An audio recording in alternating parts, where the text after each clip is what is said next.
Buongiorno a tutti e bentornati su una nuova puntata di Pillole di Napoletano.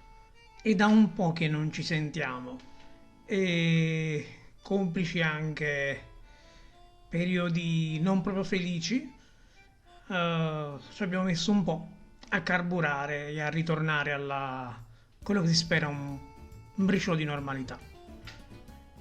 Per il termine di oggi, tutto nasce da una discussione nata su Twitter un po' di tempo fa con un utente relativo proprio al fatto del significato della parola in questione, ovvero sfunnolo.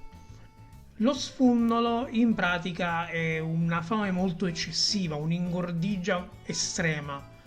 Deriva dal termine sfonderio, che vuol dire abbondanza, eccessività soprattutto di cibo, e si fa risalire da sfonderio a sfondato nel senso di privo di fondo, quindi praticamente ingurgitare qualunque cosa tanto il cibo continuerà a entrare. E quel classico tengo sfunnala, tieno sfunnala, anzi, che di solito si riferisce a una seconda persona, non a se stessi, quando si vuole evidenziare che la persona in questione ha un appetito estremamente vorace e che si dice, come spesso si dice a Napoli, è meglio portarti in una boutique a comprare un vestito piuttosto che portarti a pranzo fuori, che mi costerebbe onestamente di meno.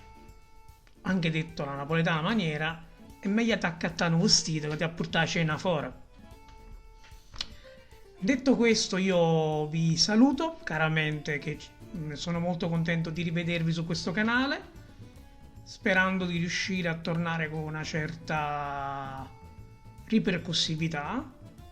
Vi ringrazio come al solito per l'attenzione, vi invito a seguirmi e vi saluto augurandovi buon rientro dalle vacanze visto il periodo e semplicemente la voglia di rivederci per una nuova puntata di Pillole di Napoletano, e come si dice sempre a Napoli, ciao Brim!